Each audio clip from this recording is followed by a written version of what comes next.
Muy buenos días, queridos hermanos de la Iglesia del Arco.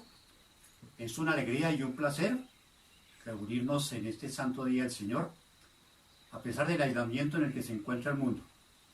Gracias a Dios podemos estar reunidos para estar en comunión con Él y estudiar su santa palabra. Les invito para que tengamos una palabra de oración.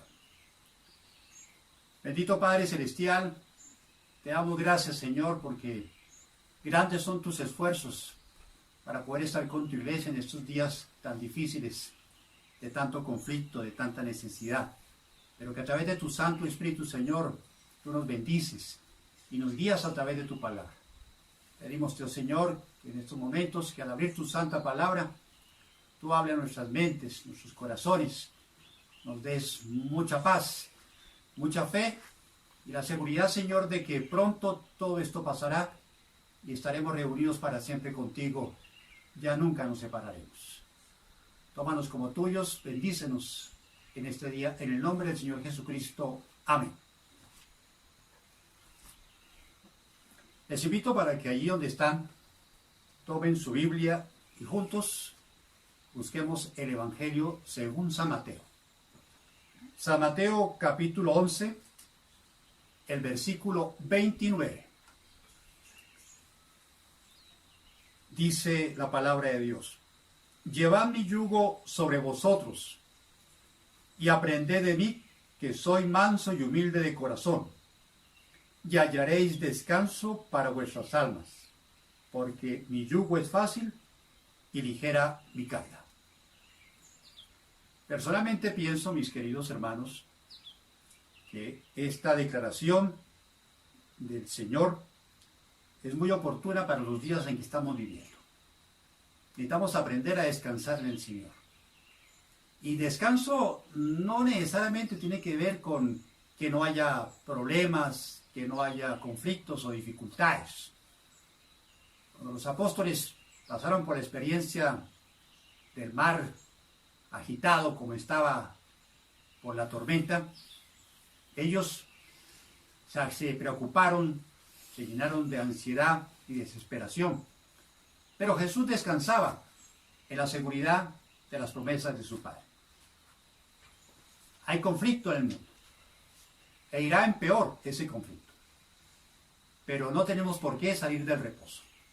Podemos descansar en la seguridad de las promesas del Señor y mantenernos juntos, unidos por el amor de Cristo y cooperando los unos con los otros.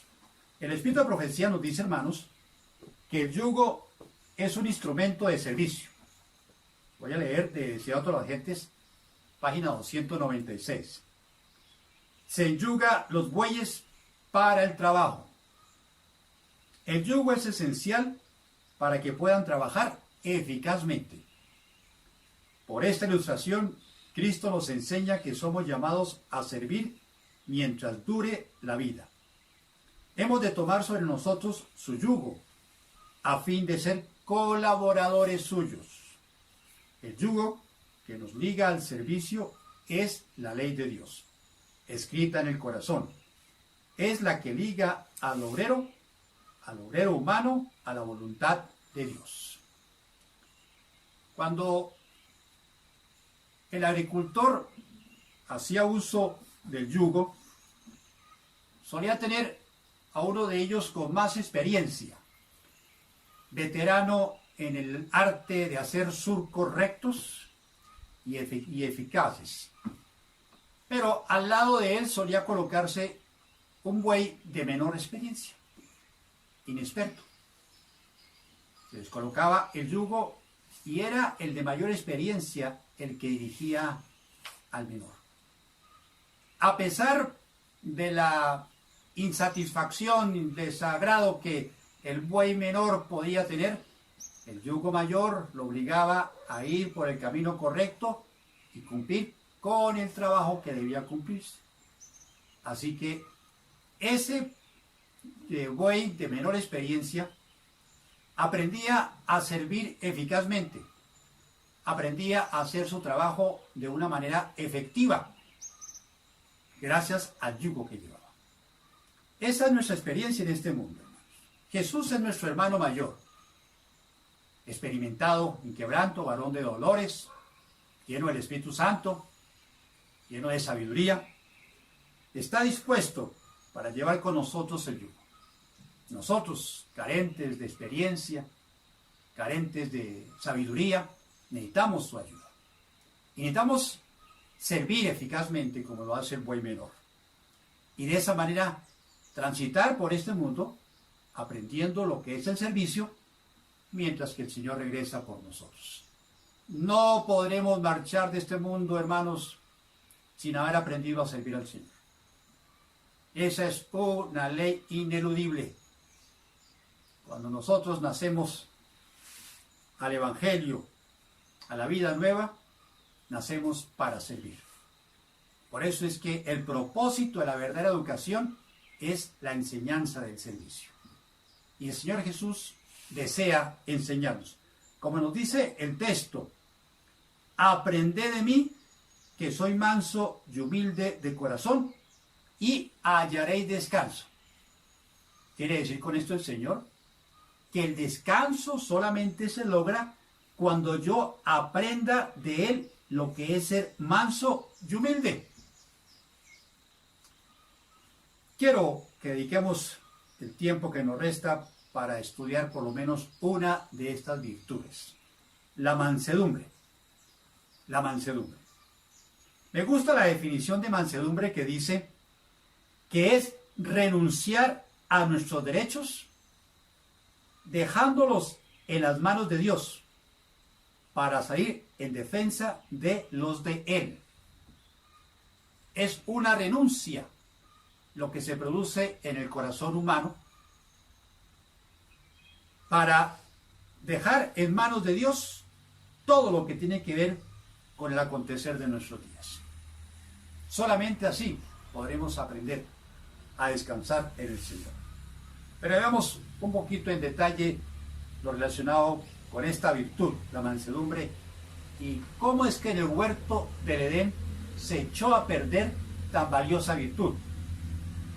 Génesis 3:4 dice: entonces la serpiente dijo a la mujer: no moriréis, pero Dios sabe que el día que comáis de él, el fruto prohibido, serán abiertos vuestros ojos y seréis como Dios, conociendo el bien y el mal. Muy conocida esta experiencia, por lo menos la hemos leído varias veces en la Biblia. Cuando el diablo se rebeló contra Dios y su gobierno, dice Historia de la Redención, hubo ángeles que permanecieron de parte de Dios, que quisieron ayudarlo a desistir de su proceder.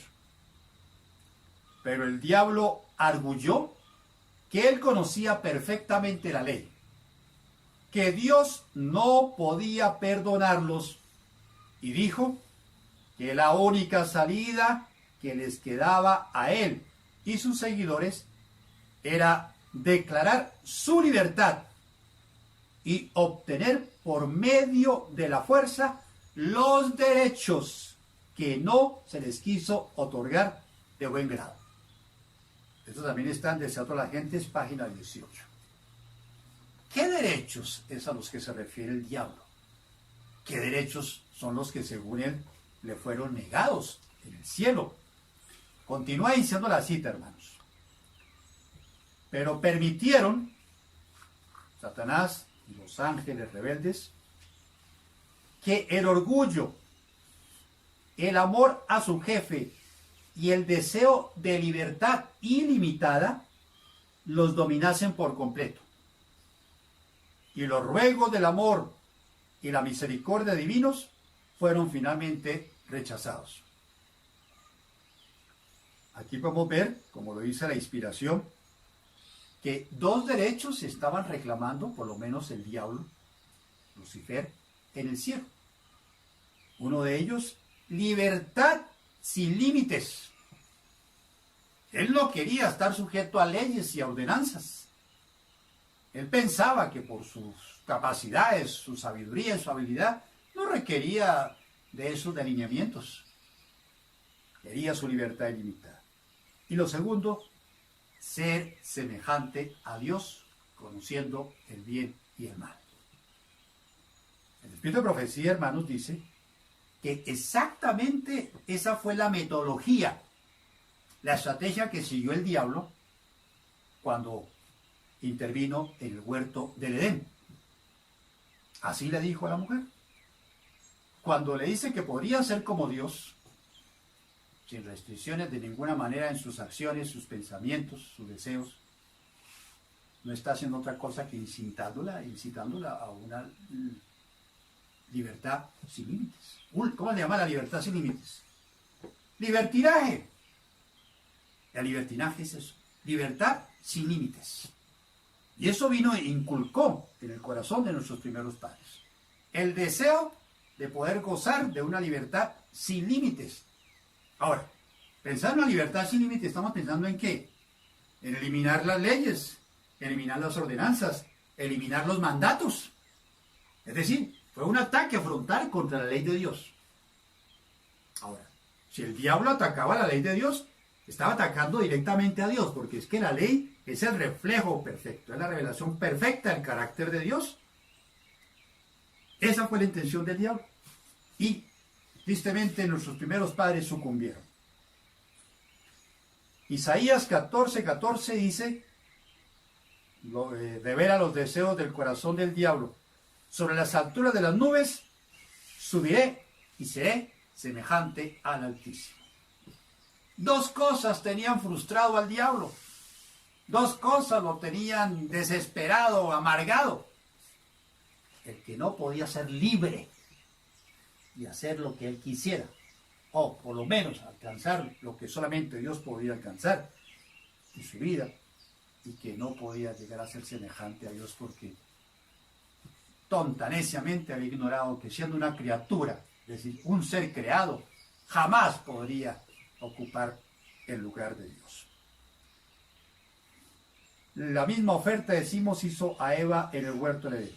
Si comía del fruto prohibido, le dijo a Eva, sus ojos le serían abiertos y vería claramente que Dios le estaba negando la libertad sin límites y el de ser como él, conociendo el bien y el mal. Derechos que según él le pertenecían.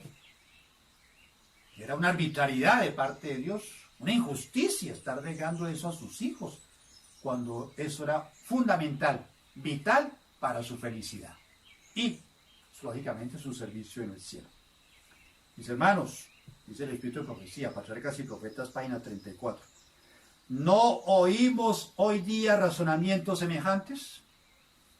Muchos hablan de la estrechez de los que obedecen los mandamientos de Dios, mientras pretenden tener ideas más amplias y gozar de mayor libertad. ¿Qué es esto sino el eco de la voz del Edén?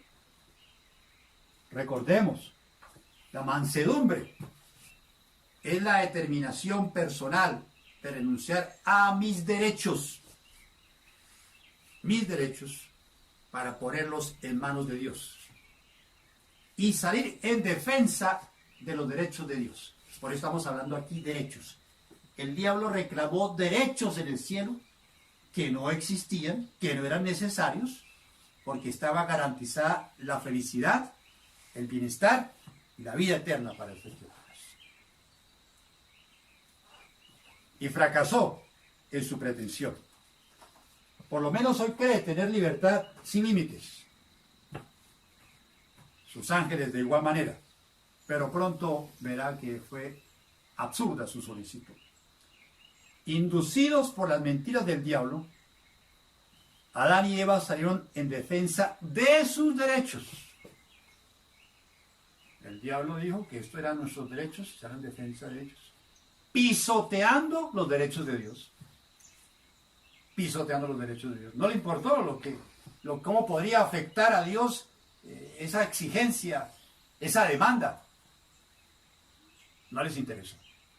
Reclamó sus derechos. Y como sus derechos no le fueron dados, porque no existen los derechos, pisotearon los derechos de Dios. De esa manera, la mansedumbre se extinguió del carácter del hombre. Y qué difícil es recuperarla. Porque si hay una cosa por la cual los seres humanos luchan en este mundo, es por sus derechos. Hasta los más pequeños. se puede convertir en un tremendo problema que hasta vidas pueden cobrar cuando se reclaman derechos. El Espíritu de Profecía nos dice que Jesús no contendía por sus derechos, mis hermanos. No contendía por sus derechos. Excepto la gente, página 69. Y sigue diciendo, no ejercía represalias cuando le maltrataban, sino que soportaba pacientemente los insultos. Repetidas veces se le preguntaba, ¿por qué te sometes a tanto desprecios, aún de parte de tus hermanos? Ningún derecho para él era valioso si ello iba en contra de los derechos de su Padre. Jesús, dice ahora Cristo nuestro Salvador, página 31, Jesús no reivindicaba sus derechos. Al ser maltratado, lo soportaba todo con paciencia, debido a que era tan bondadoso y resignado. Su trabajo resultaba a menudo duro. Historia de la Redención 205. Cristo es un ejemplo para todos los cristianos. Cuando se los tiene o se discuten sus derechos, deben soportar todo con paciencia. Cuando se los tiente o se discutan sus derechos, deben soportar todo con paciencia. ¿Qué diferencia, hermanos, a las pretensiones del diablo? Ese estado demencial en el que incurrió el diablo por buscar su exaltación desmedida. Enloqueció. Y vemos la diferencia con el carácter de Jesús. Manso, manso. La Biblia nos habla de muchos hombres que fueron mansos, hermanos. Manso fue Moisés. Manso fue Juan el Bautista. Manso fue el apóstol San Pablo. Cuando estudiamos de sus vidas y conocemos su testimonio, como lo da la Biblia, ellos nunca pensaron en sí mismos para beneficiarse, ni aún en lo que humanamente tenían derecho, sino siempre pensaban en que sus vidas debían servir a un propósito, al propósito de que los derechos de Dios debían ser vindicados en este mundo. Hermanos, y eso también debe golpear nuestras mentes. En alguna oportunidad, un hermano, un miembro de la iglesia, me invitó a su casa. Estuvimos departiendo un momento y decidió comentarme una experiencia que había tenido hace algunas semanas. Él tenía su propiedad, una casita pequeña pero bonita, y esa la había adquirido con un préstamo. Trabajaba en una empresa que ya hoy en día no existe, pero que en ese entonces era muy económicamente pudiente. Y resulta que la empresa se liquidó. Y él pensó que su cuenta también se había liquidado. Y no se volvió a preguntar qué ha pasado con eso. Y no, siguió pagando las cuotas. Hasta que le llegó una citación. Una juez estaba citando para decirle que estaba ahora debiendo una importantísima suma de dinero. Y él se ofuscó muchísimo. Según me cuenta. Y llegando allí a la oficina, la juez no le dejó ni hablar, sino que la fue insultando de una vez. ¿Cómo se atrevía? Bueno, y me explicó con qué palabras lo había hecho de una forma, hermano, manifestando sabiduría y dando a entender que inteligente era. Yo le dejé que él hablara. Y le dije, hermano, usted salió en defensa de sus derechos, ¿cierto? Dijo, sí. ¿Y cómo le fue? Me dijo, yo espero que bien. Y déjeme decirle una cosa, déjeme preguntarle algo. Después de eso, ¿dónde quedaron los derechos de Dios? ¿Dónde quedaron los derechos de Dios? ¿Cree usted que puede ir luego donde esa juez hablarle del Evangelio, explicarle del amor de Dios y del servicio que la iglesia presta a Dios para que muchos sean salvos. Y él se quedó sorprendido, ¿no? Seguramente no había entendido que eso pudo suceder. Hermanos, y eso le arrepentirse. Estamos siempre interesados en que nuestros intereses sean salvaguardados. Nuestra reputación, nuestra influencia, nuestros recursos, nuestros intereses de toda índole, parece ser lo más importante para nuestra vida. Por eso digo que la mansedumbre es una virtud que humanamente no es posible reproducir y que se requiere la intervención divina. ¿Cómo hizo Jesús para ser tan manso, hermanos? Recordemos que la mansedumbre es una virtud que el Espíritu Santo desea implantar en nuestros corazones. No es una capacidad innata de la vieja naturaleza, es un don divino. Dice el Desato a las Gentes, página 98. La humanidad de Cristo estaba unida con la divinidad. Fue hecho idóneo para el conflicto mediante la permanencia del Espíritu Santo en él. Qué hermoso, hermano. El mismo Jesús, el Hijo del Hombre, fue hecho idóneo para el conflicto que ustedes y yo tenemos que enfrentar en este mundo mediante la permanencia del Espíritu Santo. Así que Jesús no dispuso de recursos diferentes a los que disponemos nosotros para hacer posible la mansedumbre. El recurso que Dios emplea para hacer de usted y de mí personas mansas es el mismo que empleó para hacer de su Hijo un dechado de mansedumbre. Eso es muy importante que lo entendamos, que lo experimentemos, hermanos. Dice, a través del Espíritu Santo, de la cuna a la tumba, el Espíritu Santo vivió dentro de él. Dentro de él. Él vino para hacernos participantes de la naturaleza divina. ¿Cómo entonces podemos aprender la mansedumbre de Jesús, hermanos? Recibiendo cada día el bautismo del Espíritu Santo, como lo dice San Lucas 11:13. Pedid, pedid y se os dará. Dios está dispuesto a darnos su Santo Espíritu. Y Juan de los Testimonios, tomo 2, página 257, dice, donde está el Espíritu del Señor, hay mansedumbre.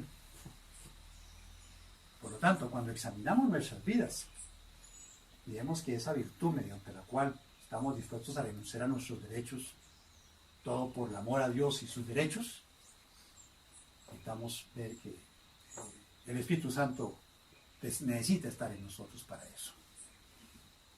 ¿Salió Jesús todo el tiempo en defensa de los derechos de su Padre? Su misión en este mundo consistía en vindicar los sagrados derechos de aquella ley que ellos, los dirigentes judíos, le acusaban de violar. Decía a las Gentes, página 273. Y decimos, si los judíos no respetaban la ley de Dios, no amaban la ley de Dios, no deseaban obedecerla, estaban directamente dañando su relación con Dios. Porque la ley de Dios es el carácter de Dios. Y cuando se desprecia la ley, se está despreciando a Dios. Los 4 primeros mandamientos enseñan y ordenan los derechos de Dios, hermanos. Dios es nuestro creador. Salmo 100, versículo 3. Dios es nuestro creador de todo y de todo cuanto existe. Salmo 33, versículo 6, Apocalipsis 14, 6. Es nuestro Padre, Isaías 64, 8. Nuestro Salvador, Isaías 43, 3. Rey eternalmente, Salmos 10, 16. Digno de ser obedecido, Deuteronomio 28, 1. Digno de adoración, Lucas 4, 10. Todos estos son derechos que hasta hoy, en su mayoría, están siendo negados a Dios. Y esa es nuestra misión, hermanos. Vindicar los derechos de Dios. Eso es el Evangelio. Que el carácter de Dios deje de ser difamado y sus derechos le puedan ser reconocidos. El libro de Apocalipsis, el mensaje de los 3 ángeles, nos hace referencia, ¿no? El día del juicio ha llegado. Queremos adorar a Dios, que es el creador, universo. Eso nos pide ese mensaje que hagamos, hermano. Dios debe ser reconocido como el creador de todo cuanto existe. Dice el conflicto de los siglos, hermanos,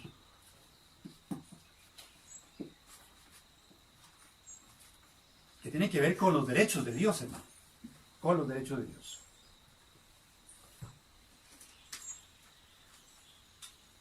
El primer ángel, Apocalipsis 14:6, exhorta a los hombres a que teman al Señor y le den honra, y que le adoren como creador del cielo y de la tierra. Para poder hacerlo, deben obedecer la ley de Dios. Sin obediencia a sus mandamientos, ninguna adoración puede agradar a Dios. Este es el derecho de Dios que está siendo más pisoteado, hermanos. Que Él es el creador y sustentador de todo cuanto existe. Por eso se estableció un día de adoración diferente, el sábado. Por eso se inventó la ley de la evolución, o cómo se le llama, la teoría de la evolución, para despaternizar a la humanidad y negar a Dios ese derecho. Este es el amor de Dios, que guardemos sus mandamientos.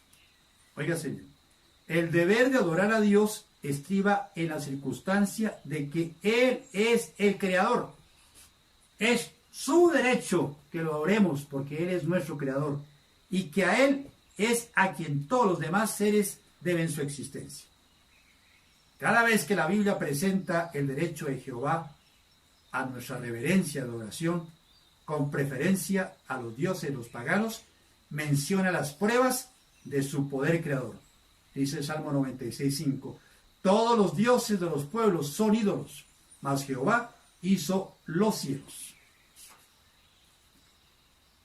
La importancia del sábado, hermanos, y aquí radica la razón de ser de ese mensaje, la importancia del sábado como institución conmemorativa de la creación consiste en que recuerda siempre la verdadera razón por la cual se debe adorar a Dios.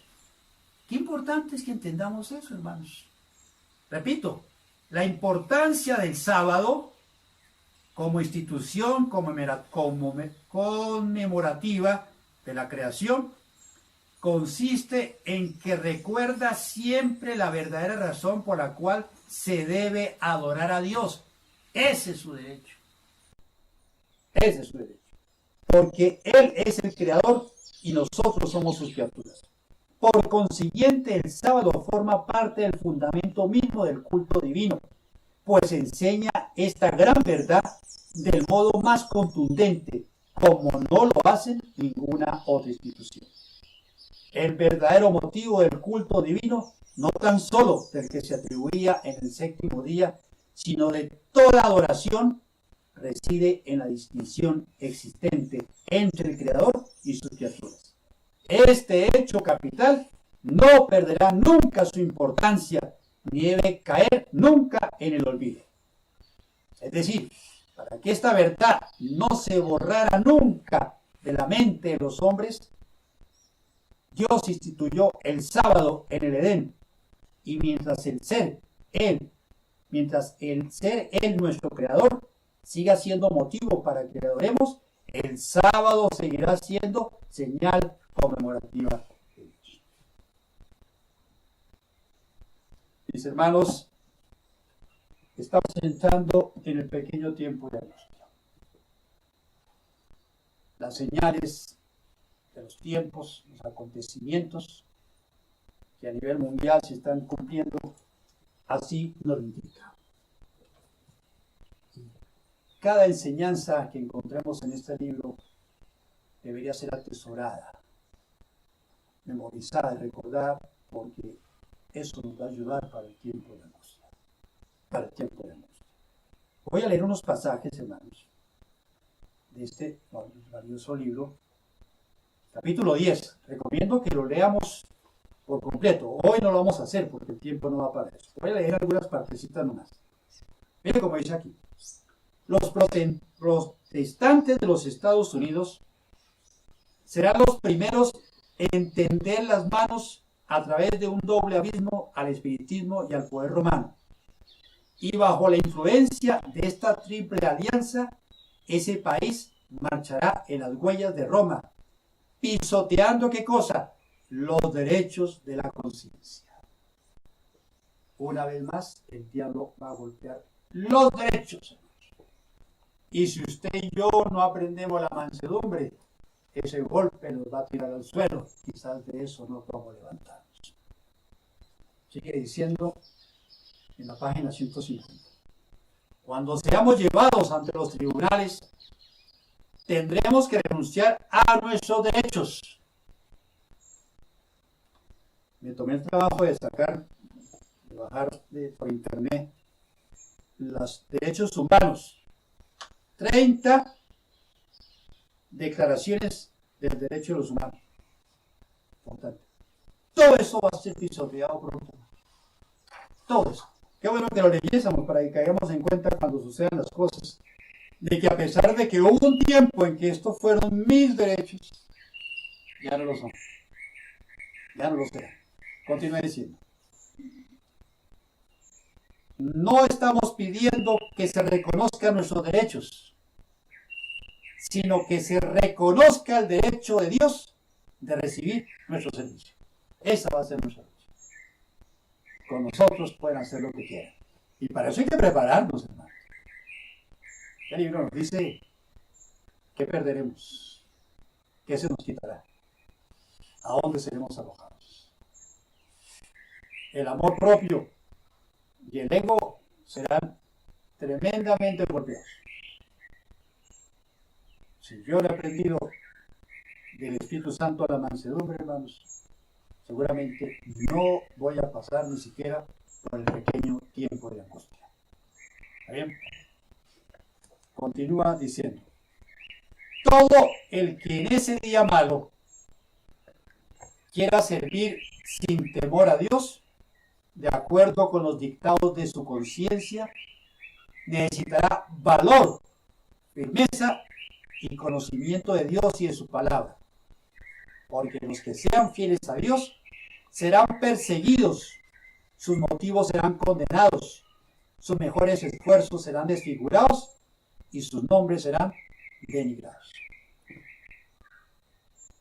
¿Lo sabemos? ¿Lo hemos entendido? ¿Así lo aceptamos hoy? Hermano, esto hay que masticarlo y digerirlo. Porque si usted quiere o piensa que cuando se comienzan a suceder las cosas en que usted que sean negados sus derechos, no, eso no tiene problema para mí, usted se haya razón. Se va a dar cuenta de que habrá cosas que lo tendrán atado y fácilmente podremos claudicar en nuestra fidelidad a Dios. En la página 145 leemos algo más. Los adherentes a la verdad son llamados ahora para elegir entre desechar un claro requerimiento de la palabra de Dios o perder su libertad. Si renunciamos a la palabra de Dios y aceptamos las costumbres y tradiciones humanas, todavía, fíjese bien, si renunciamos a la palabra de Dios y aceptamos las costumbres y tradiciones humanas, todavía se nos permitirá vivir entre los hombres para comprar y vender y para que se respeten nuestros derechos. ¿Cuál es el precio que se nos cobrará, hermanos, para respetar nuestros derechos? Renunciar a la palabra de Dios y aceptar las costumbres y tradiciones humanas. Para que mis derechos, el derecho a la vida, el derecho a vivir en un lugar decente, el derecho a alimentarme, el derecho a vivir en paz, para que eso se me respete, hermanos, ¿qué tendré que hacer yo?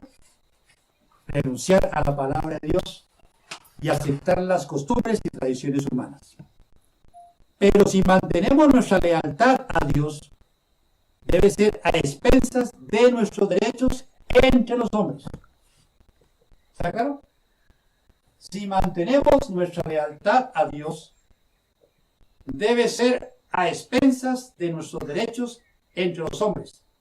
porque los enemigos de la ley de Dios se han unido para aplastar el juicio independiente en asuntos de fe religiosa y para controlar la conciencia de los hombres. Hermanos, el conflicto en todo el sentido de la palabra y a título de familias y personas ha comenzado. Y esto implica que debemos equiparnos como debe ser, porque nada nos será respetado. Y si Dios no ocupa este momento el primer lugar en mi vida, cuando hay alguien o algo que esté ocupando ese lugar en ese momento, hermanos, vendrá el lloro y el crujir de dientes.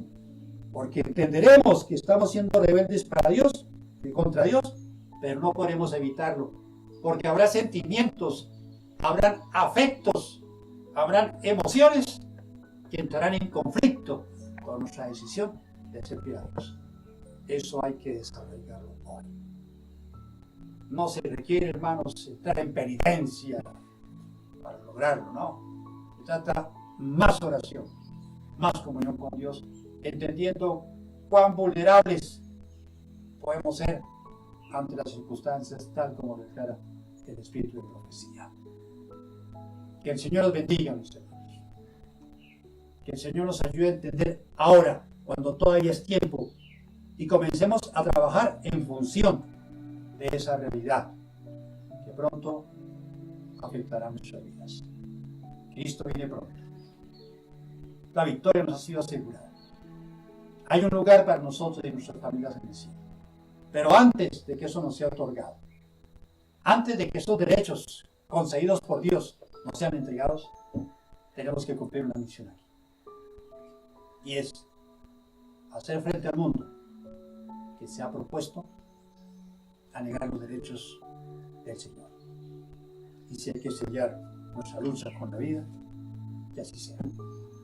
Que Dios nos ayude a permanecer, a ser valientes, a confiar en Él y a dejar nuestro destino en sus manos. Vamos a orar, hermanos. Bendito Padre Celestial, gracias porque tú has revelado a tu pueblo todas estas realidades que ya comienzan, Señor, a darse en este mundo. Entendemos, Señor, que es posible que aún no estemos listos. Hay demasiado apego a las cosas de este mundo. Hay intereses creados, Señor, en este mundo. Y sabemos que de esto se valdrá el enemigo para apartarnos de ti. Por amor a Jesucristo, Señor. Ayúdanos a renunciar a todo lo que pueda emplear en algún momento el demonio para separarnos de nuestro amor y lealtad a ti. No podemos hacerlo nosotros, Señor. Solamente tu Espíritu puede hacerlo. Por eso, en tus manos nos encomendamos, Señor. Bautízanos con tu Espíritu. Llénanos de tu presencia. Y si hemos sido llamados, Señor, a pasar por esos tiempos y permanecer en pie hasta el día en que Jesús regrese, que sea, Señor, para alabarte, para honrarte, para glorificarte y no para traicionarte, Señor.